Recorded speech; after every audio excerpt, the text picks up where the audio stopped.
I'm here at Ripa Jewelers in Laurel Mall, and of course the owner, Jake Ripa. Jake, I want to give the people an education today. All right. I've been for many years, as you know, going back to your dad and your uncle when you had Ripa Jewelers. What is the difference between a jeweler and a jewelry store? That's a good question, Sam. The jewelers could own jewelry stores, but people who own jewelry stores aren't necessarily jewelers. Being in the jewelry business all my life, one of the things I always thought of is if you don't have an education to do jewelry repair, jewelry work, that you really shouldn't call yourself a jeweler. What we've done here in our store, which has made us successful, is we do all of our own work in-house. We do all of our diamond setting in-house.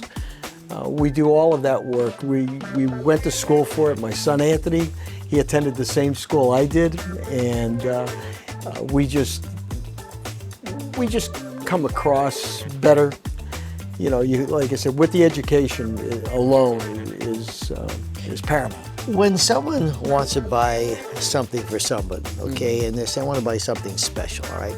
And that's where the, whether you're going to spend $25, $250, or $25,000, you want to be treated with dignity and respect. And one thing that always frustrates me is that when I'm going to a client, I try to give them the respect and dress accordingly to that person. Whether they're dressed in, I don't care what they're dressed in, I want to give them respect. And I find that when you come into your store, from the years that I know you, you're always presentable, because whether that person has spent $50 and you spend the amount of time trying to help that person as you would give the person who's looking for an engagement ring. Am I correct in saying that? Yes, definitely.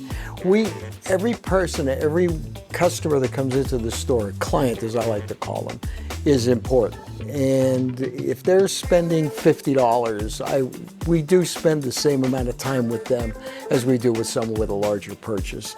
And I think a lot of that has to be, in tune with the basic respect for the client.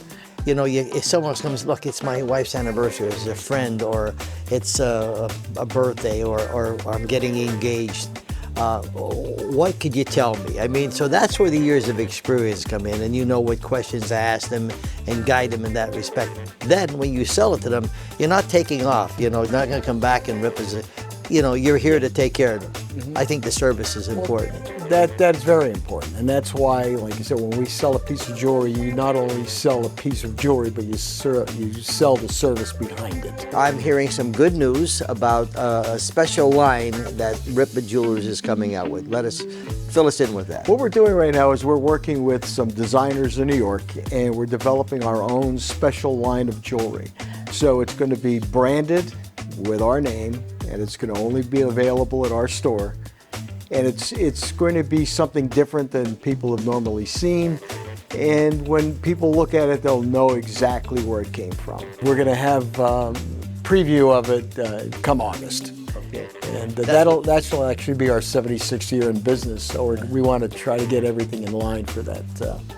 My friends were at Ripa Jewelers. We're going all around the town, but it's important. The jeweler has to have respect for you. And I think presentation is so important. You walk in and you see a person that is not there presenting themselves the way they should be. Could you imagine what the product is going to be like? You want quality, you want service, and you want dependability. It's right here at Ripa Jewelers in Laurel Mall.